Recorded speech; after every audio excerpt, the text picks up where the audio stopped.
اس پر کلیم الدین نے پوچھا تھا، بھائی جان کیا فہیم آپ سے بھی رت میں اڑنے لگا ہے؟ جواب میں تمیز الدین نے مایوسی سے سر ہلایا، بات پیسوں کی نہیں ہے کلیم، جوئے کی لت ایسی لعنت ہے جو کبھی نہیں چھوٹتی۔ آدمی شراب چھوڑ دیتا ہے، بدکاری چھوٹ جاتی ہے، لیکن تباہ و برباد ہونے کے باوجود جوئے کی لت نہیں چھوٹتی، یہ قبر تک ساتھ جاتی ہے۔ اس کا نشہ سب سے بڑھ کر ہوتا ہے، اور ہر جواری کی قسمت میں تباہی اور بربادی لکھ دی جاتی ہے جو اٹل ہوتی ہے۔ اب مجبوراً مجھے سوچنا پڑ رہا ہے کہ اپنی وصیت پھاڑ دوں۔ میں یہ برداشت نہیں کر سکتا کہ اس قدر محنت اور مشقت سے میں نے زندگی بھر میں جو کمایا ہے وہ جوئے کی میز پر تاش کے پتوں کی نظر ہو جائے۔ مرحوم تمیز الدین کی طرح سرجن کلیم الدین بھی اگرچہ نوجوان فہیم کے ماموں ہی تھے، لیکن باوجود کوشش کے وہ فہیم کو کبھی پسند کرنے میں کامیاب نہ ہو سکے تھے۔ بہن کے رشتے کی وجہ سے وہ اسے برداشت کر لیتے تھے، اگرچہ کئی بار انہوں نے اپنے بھانجے پر ترس کھانے کی بھی کوشش کی، لیکن اپنے دل کو اس پر کبھی آمادہ نہ کر سکے۔ فہیم اس قابل بھی نہیں تھا کہ اس پر ترس کھایا جائے۔ پھر اپنے مرحوم بھائی سے آخری ملاقات کے بعد تو فہیم کے لیے نفرت کے جذبات بھی پرورش پانے لگے تھے۔ ممکن ہے اس کی وجہ یہ ہو کہ انہیں اپنے مرحوم بھائی تمیز الدین سے بے حد محبت تھی، اور فہیم نے ان کے بھائی کو بڑا دکھ پہنچایا تھا۔ ان دونوں بھائیوں کی ایک ہی بہن تھی، عارفہ۔ فہیم اس کی اکلوتی اولاد تھا۔ ماں اور ماموں کے لاڈ پیار نے اسے بگاڑ دیا تھا۔ وہ حد سے زیادہ آوارہ مزاج ہو گیا تھا۔ ان کی بہن عارفہ خوددار تھی، اپنی پسند سے خاندان سے باہر کالج کے لیکچرر سے شادی کر لی تھی۔ زندگی بھر بیچاری تنگ دستی کا شکار رہی، لیکن کبھی بھائیوں کے سامنے ہاتھ نہیں پھیلایا۔ مگر اسی بہن کا بیٹا فہیم آوارہ ہونے کے ساتھ بے غیرت بھی تھا۔ ہر وقت دونوں ماموں کے در پر کھڑا رہتا تھا، اور ابھی حال ہی میں کلیم الدین کو یہ اطلاع ملی تھی کہ فہیم کو جوئے کی لت پڑ گئی ہے۔ یہ خبر ان کے مرحوم بھائی تمیز الدین نے سنائی تھی، جنہیں وہ آج صبح ہی اپنے ہاتھوں سے دفن کر کے آ رہے تھے۔ دفتن کاؤچ پر دراز نوجوان فہیم کے بدن میں حرکت پیدا ہوئی تو کلیم الدین اس کی جانب متوجہ ہو گئے۔ فہیم نے پلکیں جھپکاتے ہوئے کلیم الدین پر نظریں جما دی، بولا، کیا ہوا تھا ماموں جان؟ تھکن اور گرمی کے باعث تم پر غشی طاری ہو گئی تھی فہیم میاں۔ تھکن اور گرمی؟ کلیم الدین نے اپنے سر کو اثباتی جنبش دی۔ پنڈی سے لاہور تک مسلسل ڈرائیونگ نے تمہیں بری طرح تھکا دیا تھا۔ اس تھکان میں بڑے ماموں کی موت کے صدمے کا بڑا ہاتھ بھی تھا۔ پھر یہاں آنے کے فوراً بعد تم نے کافی پی لی، اوپر سے یہ کمرہ بھی کافی گرم تھا۔ معاف کرنا فہیم بیٹے، بوڑھوں کو سردی کچھ زیادہ ہی لگتی ہے، اس لیے جب تک کمرہ خوب گرم نہ ہو میں بے آرامی محسوس کرتا ہوں۔ تمہاری طبیعت اب کیسی ہے؟ سر بہت بھاری ہے، ہلنے جلنے کی بھی ہمت نہیں پڑ رہی۔ میں کتنی دیر بے ہوش رہا ماموں؟ یہی کوئی 20-25 منٹ۔ میں نے ویسے فوری طور پر تمہیں انجیکشن لگا دیا تھا، چند گھنٹوں بعد تم ٹھیک ٹھاک ہو جاؤ گے۔ خوش قسمتی سے آپ ڈاکٹر ہیں، اس لیے مجھے فوراً ٹریٹمنٹ مل گیا، لیکن میرا خیال ہے کہ ماموں کی ناگہانی موت کا صدمہ ہی میری بے ہوشی کا باعث تھا۔ آپ کو تو پتہ ہے کہ مجھے ان سے کتنی محبت ہے، اور خود وہ بھی کس قدر محبت کرتے تھے۔ تمہاری محبت کے بارے میں تو میں کچھ نہیں کہہ سکتا۔ ہاں، البتہ مرحوم کی محبت کے بارے میں تم غلط فہمی کا شکار ہو فہیم میاں۔ کشادہ پیشانی پر اچانک ننھے ننھے قطرے پھوٹنے لگے۔ کلیم اللہ کے خشک لہجے میں کہے گئے الفاظ فہیم حیران رہ گیا تھا۔ ماموں جان، آپ کیا کہہ رہے ہیں؟ میں سمجھا نہیں۔ اس نے کوچ پر بیٹھتے ہوئے کہا، تم اچھی طرح جانتے ہو برخودار کہ میں کیا کہہ رہا ہوں۔ تمہیں یہ بھی معلوم ہوگا کہ مرحوم تمہارے حق میں اپنا وصیت نامہ تبدیل کر کے تمہیں اپنی جائیداد سے بالکل محروم کر دینا چاہتے تھے۔ کلیم الدین نے رک کر فہیم کو غور سے دیکھا، جو بے دہانی میں آستین سے پیشانی پر پھوٹنے والا پسینہ خشک کر رہا تھا۔ میری سمجھ میں نہیں آ رہا آپ کیا کہہ رہے ہیں ماموں جان۔ اول تو یہ ممکن ہی نہیں، انہیں مجھ سے اور اپنی مرحومہ بہن سے بہت محبت تھی، اور اگر واقعی ان کا ایسا کوئی ارادہ جس کا کوئی امکان نہیں ہے تو مجھے اس کا قطعی کوئی علم نہیں۔ تمہارے حساب سے ان کی موت بر وقت ہوئی، ذرا سی تاخیر تمہیں بہت بڑی دولت اور جائیداد سے محروم کر دیتی اور تم زندگی بھر بھیک مانگنے پر مجبور ہو جاتے۔ کلیم الدین نے بے رحمی سے کہا، اور انہیں فہیم کی آنکھوں میں ایک عجیب سی چمک لہرا کر معدوم ہوتی نظر آئی۔ بھائی جان سے تمہاری آخری ملاقات کب ہوئی تھی فہیم؟ کوئی 9 روز قبل۔ یہ اچھا ہی ہوا کہ میں 2 روز سے شہر میں موجود نہیں تھا۔ اپنی بات کی وضاحت کرو۔ میں نے اخبار میں پڑھا تھا کہ اخبار میں؟ کلیم الدین نے بھویں اچکائی۔ تم اور اخبار؟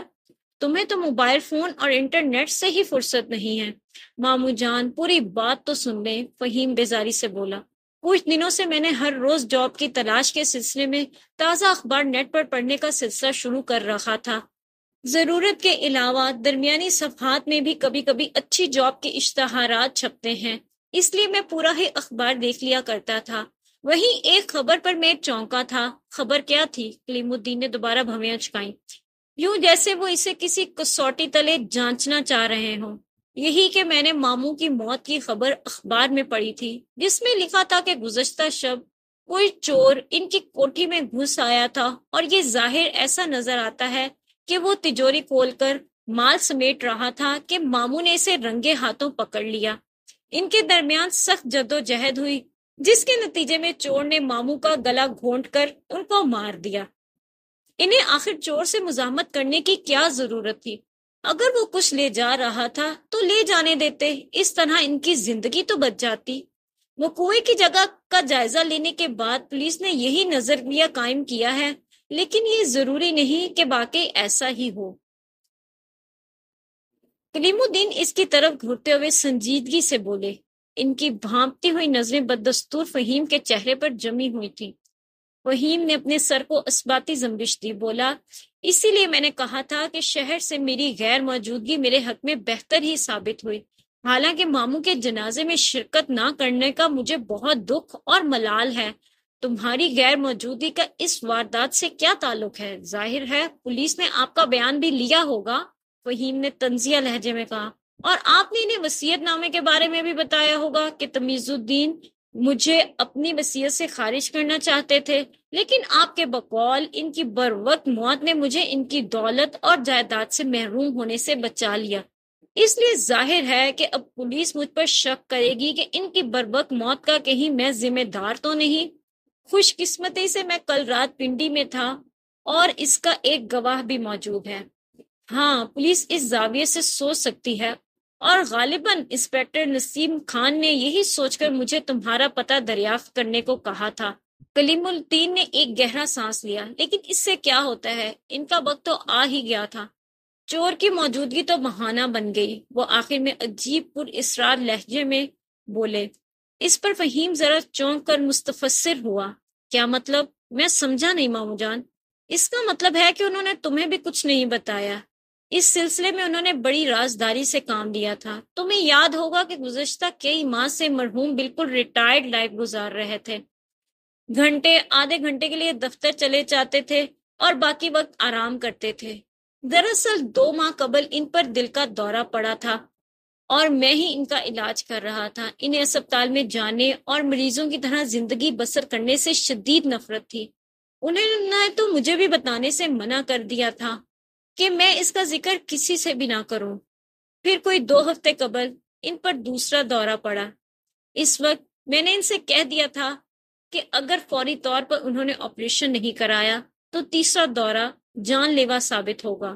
افسوس انہوں نے میری بات پر کوئی توجہ نہیں دی، کہنے لگے کہ وقت سے پہلے موت نہیں آ سکتی، اور آ جائے تو کوئی اسے ٹال نہیں سکتا۔ میرا خیال ہے، بلکہ مجھے پورا یقین ہے کہ کل رات انہوں نے محسوس کر لیا تھا کہ ان پر تیسرا دورہ پڑنے والا ہے۔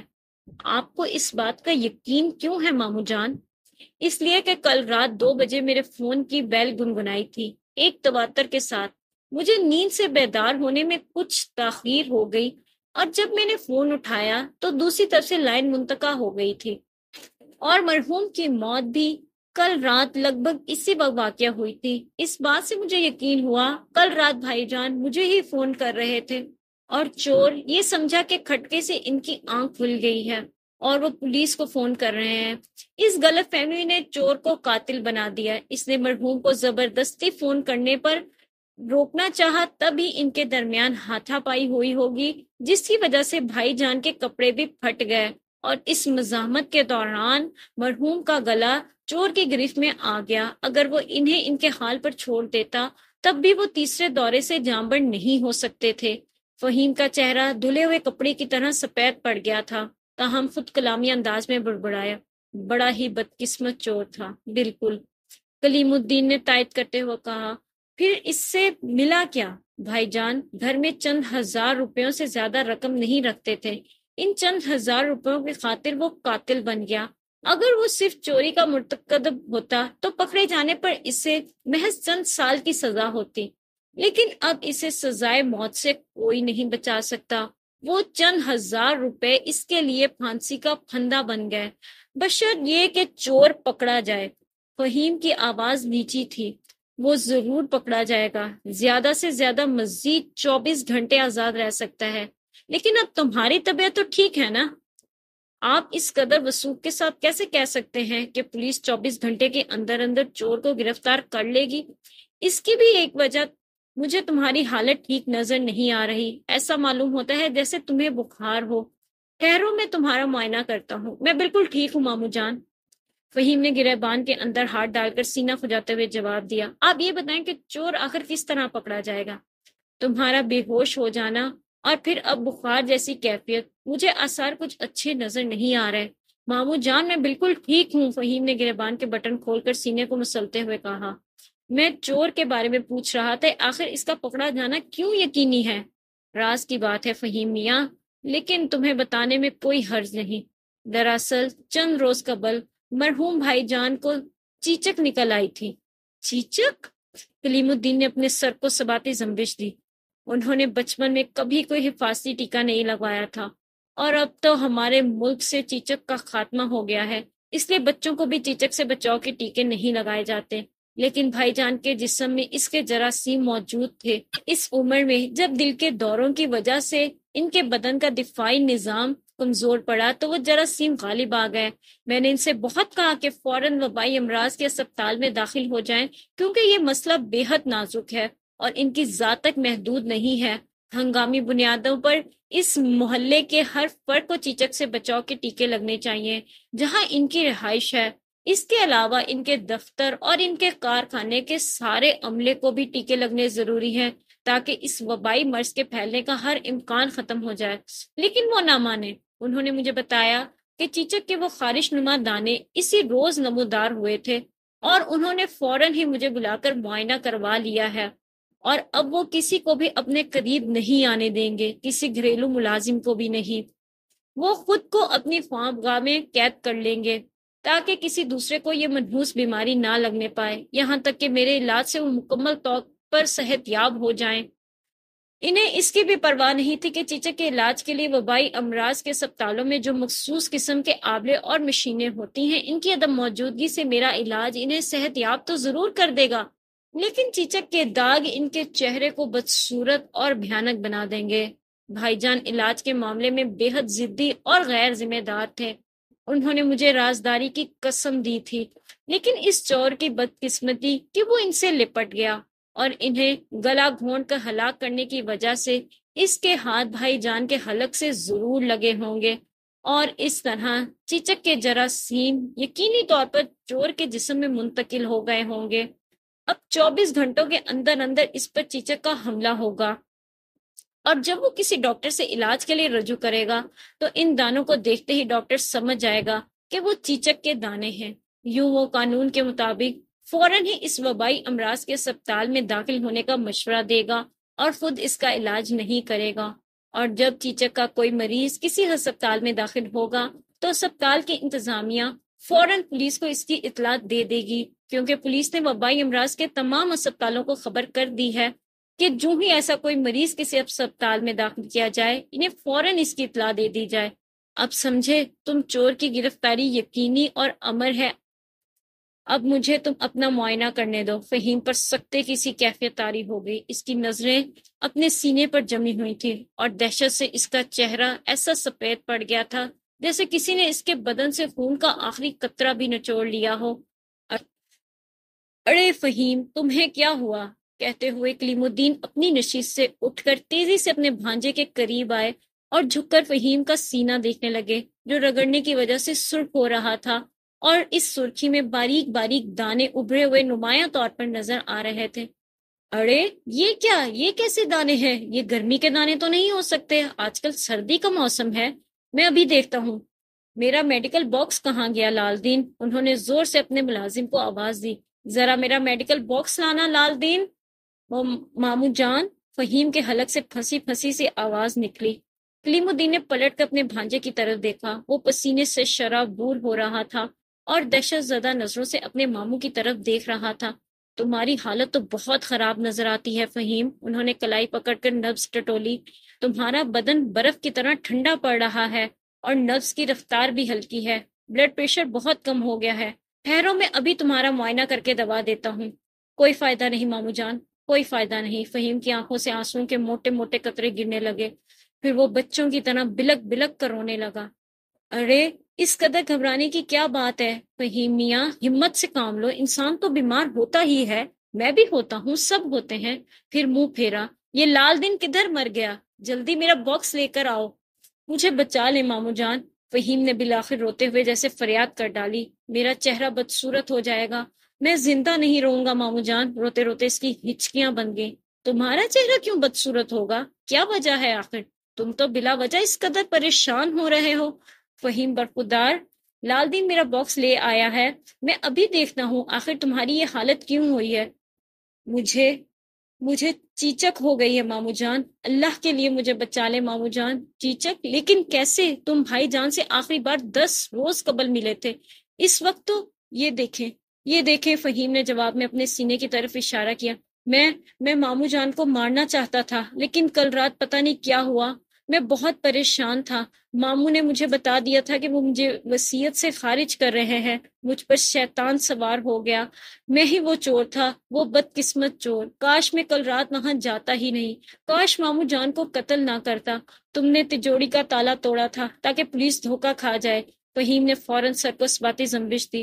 میں صدا کا بدقسمت ہوں، چند گھنٹے انتظار کر لیتا تو کیا ہو جاتا۔ وہ بری طرح کوچ پر سر ٹکرانے لگا۔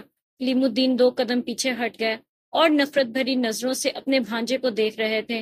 فہیم نے آنسوں سے تر چہرہ اٹھا کر اس کی جانب دیکھا۔ مجھ پر رحم کریں مامو جان، مجھے بدصورت ہونے سے بچا لیں۔ رحم؟ تم نے بھی تو اپنے بوڑھے ماموں پر بڑا رحم کیا تھا نا؟ کہتے ہوئے انہوں نے آخر میں یہ بلند آواز سے پکارا، انسپیکٹر۔ تبھی بھاری بھرکم جھولتے پردوں کے پیچھے سے باوردی پولیس والے باہر نکل آئے۔ ان میں سے ایک انسپیکٹر زیغم خان تھا اور دوسرا اس کا ماتحت۔ آپ نے مجرم کا اعتراف جرم سن لیا، اب اسے میری نظروں سے دور لے جائیں۔ انسپیکٹر کا اشارہ پا کر ماتحت نے فہیم کے ہاتھوں میں ہتھکڑیاں ڈال دی، جو پھٹی پھٹی نظروں سے پولیس والوں کو دیکھ رہا تھا۔ اسے دوسرے کمرے میں لے جاؤ۔ کلیم الدین خود کو اچانک ہی بہت برا محسوس کرنے لگے۔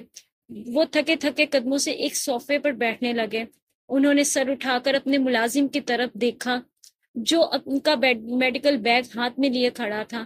تم نے سن لیا فہیم نے کیا کہا تھا؟ ملازم نے اس بات میں سر ہلا دیا۔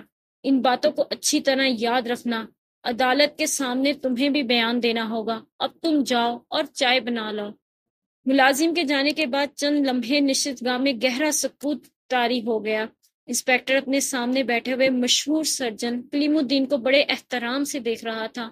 آپ نے کمال کر دیا کلیم الدین صاحب، یہ احمد کتنی آسانی سے آپ کے بچھائے ہوئے جال میں پھنس گیا۔ ایک عام آدمی کے لیے ڈاکٹر کی زبان سے نکلا ہوا ہر لفظ ناقابل تردید حقیقت ہوتی ہے۔ اس کی جگہ اگر کوئی بہت ہی تجربہ کار مجرم ہوتا، وہ بھی پھنس جاتا۔ یہ تو پھر اناڑی تھا، بچہ تھا۔ کیا واقعی آپ کے مرحوم بھائی دل کی بیماری میں مبتلا تھے؟ جواب میں کلیم الدین نے انکار میں سر ہلایا۔ گزشتہ 2-3 ماہ سے انہیں ہائی بلڈ پریشر کی شکایت ہو گئی تھی۔ میری ہدایت پر انہوں نے تمام ذمہ داریاں اپنے قابل اعتماد ملازمین کے سپرد کر دی تھی اور خود زیادہ سے زیادہ آرام کرنے لگے تھے۔ بس یہ حقیقت تھی، ان کے دل کے دوروں کے جیسے وہ بے وقوف سچ سمجھ بیٹھا تھا۔ ہاں، اسے اپنی جلد بازی پر بڑا افسوس ہو رہا تھا، لیکن یہ اس کے سینے پر اچانک ہی دانے کہاں سے نمودار ہو گئے؟ مجھے اس پر پہلے ہی شک تھا کہ اس نے بھائی جان کو وصیت نامہ تبدیل کرنے سے روکنے کے لیے انہیں قتل کر دیا ہے اور اس واردات کو چوری کی واردات کا رنگ دیا ہے۔ جیسے ہی یہ میرے پاس آیا میں نے آپ کو فون کر کے بلا لیا اور اسے چائے پلا دی جس میں بے ہوش ہونے کی دوا ملی ہوئی تھی۔ چائے پی کر یہ بے ہوش ہو گیا۔ آپ لوگوں کو پردے کے پیچھے چھپا کر میں نے اس کے سینے پر وہ دوا مل دی جس کی وجہ سے کچھ دیر بعد خارش ہونے لگتی ہے اور سرخ سرخ دانے جلد از جلد ابھر آتے ہیں۔